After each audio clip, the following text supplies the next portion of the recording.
nucléaire est aujourd'hui ancrée dans les sociétés de certains pays. En Europe, 26% de toute l'électricité est produite par le nucléaire. Mais ces industries, bien que moins polluantes que d'autres, produisent des déchets. L'un d'entre eux est le radiocésium-137. Est-il utile, négligeable, nécessaire? Pourquoi continue-t-on à en produire? Quels sont les effets sur la santé? Comment remédier au problème? Mais avant tout, qu'est-ce que c'est le radiocésium-137? Le césium est le 55e élément du tableau périodique. Sa masse varie entre 114 et 145 et le seul isotope stable est celui de masse 133. Il est le produit de la fission nucléaire de l'uranium et du plutonium. Il n'est pas seulement utilisé dans l'industrie nucléaire, mais aussi en médecine, où il est une source en radiothérapie. De plus, il faut noter que le césium-137 a une demi-vie de 30 ans. Mais qu'est-ce que cela implique? À chaque 30 ans, la moitié du césium-137 qui a été libéré disparaît. Par exemple, s'il y a 60 moles libérés dans l'environnement, il en restera 30 après 30 ans, et après un autre 30 années, il en restera 15, et ainsi de suite.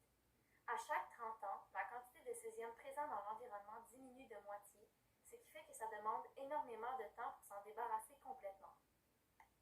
Dans la vie commune, cette matière radioactive est utile pour plusieurs autres choses, autant dans la suture que dans la stérilisation des aliments. Mais le radiocésium a plusieurs effets néfastes sur la faune, la flore et la santé humaine.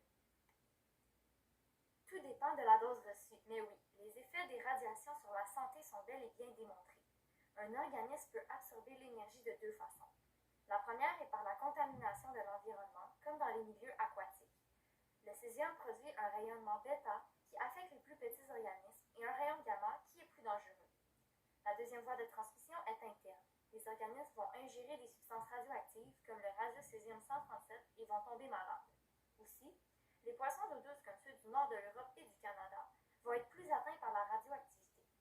Leur eau est moins dure et les bassins versants retiennent moins le césium. Retrouve-t-on beaucoup de radiocésium dans le monde aquatique? Oui, les essais d'armes nucléaires ont été une source importante de libération de césium-137. Ceux-ci ont causé des retombées atmosphériques, c'est-à-dire que le radiocésium s'est propagé dans l'atmosphère et a retombé dans les plans d'eau.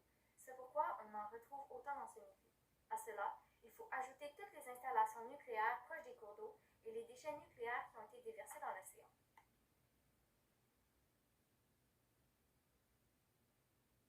Mais comment toutes ces substances nocives se retrouvent-elles dans l'environnement? D'où sortent tous ces éléments radioactifs? Selon Mogran Ballerin, de l'Université Paul Sabatier, 65% du césium-137 rejeté dans l'environnement et qui se retrouverait maintenant dans l'océan proviendrait des quelques 520 essais nucléaires atmosphériques. On estime que 15 à 20% de ce déchet aurait été libéré à la suite du désastre de Tchernobyl. Les mers européennes auraient été particulièrement touchées. L'accident de Fukushima aurait pour sa part affecté le nord de l'océan Pacifique.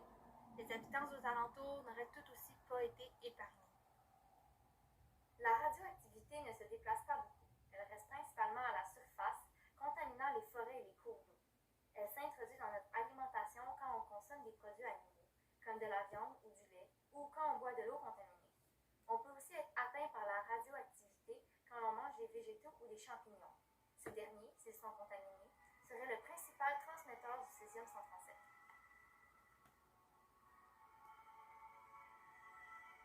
Mais le radiocésium-137 a-t-il réellement des effets négatifs sur la santé? Outre la contamination, quel est son impact sur l'être humain? Le césium-137 contaminerait plus globalement le corps que, par exemple, l'uranium. Sa présence a été observée dans les muscles osseux, dans les reins et dans le pancréas, mais pas seulement. Chez les enfants victimes des retombées de Tchernobyl, le césium se retrouverait aussi dans le thymus, les muscles cardiaques, dans la rate et dans la paroi intestinale. Ces effets sont donc semblables à une irradiation globale. J'étais allé faire un voyage en Ukraine pendant 2 semaines, pis ça a tombé que c'est arrivé l'affaire de Tchernobyl, là. Pis bon, la bouffe était pas bonne, fait que j'ai mangé juste des champignons pendant 2 semaines avec du lait. Mais là, après, j'ai soudainement commencé à faire de l'hypertension. Mais heureusement, j'ai survécu. C'est pas comme mon voisin, sa fille est morte parce qu'elle a eu le cancer. Les personnes atteintes par le césium-137 à faible dose seraient donc plus propenses désordres neurologiques, des déficits immunitaires, un cancer du rein, des malformations congénitales et fœtales et des troubles de l'ECG et d'hypertension.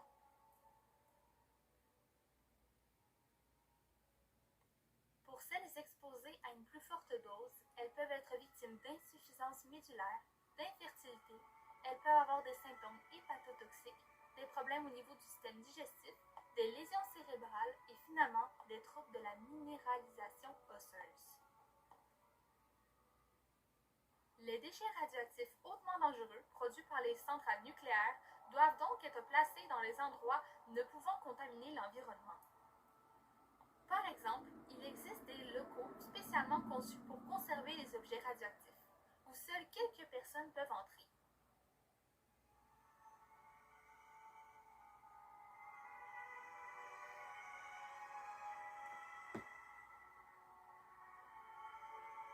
Avant 1993, les pays européens se débarrassaient de leurs déchets par immersion dans l'océan.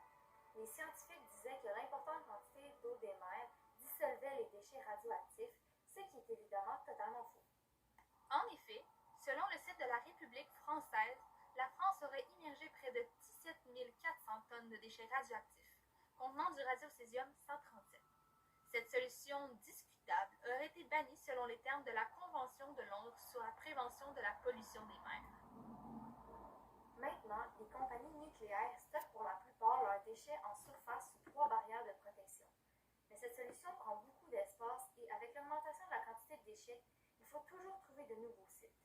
En Finlande, ils ont ouvert un tout nouveau site d'enfouissement de déchets radioactifs à long terme, Onkalo. Ça consiste à abriter à 400 mètres de profondeur un total de 6500 tonnes d'uranium. Le radiocésium a donc non seulement des effets dommageables sur l'environnement, mais aussi sur la santé publique. Mais il faut prendre en compte que ses principales sources de libération sont les accidents nucléaires et les bombes atomiques. Outre, les essais nucléaires ont été faits en majorité dans les années 50 et 60, et les accidents sont très rares. Le véritable problème du radiocésium-137, ce n'est pas sa libération, mais l'effet qu'il reste très longtemps dans l'environnement.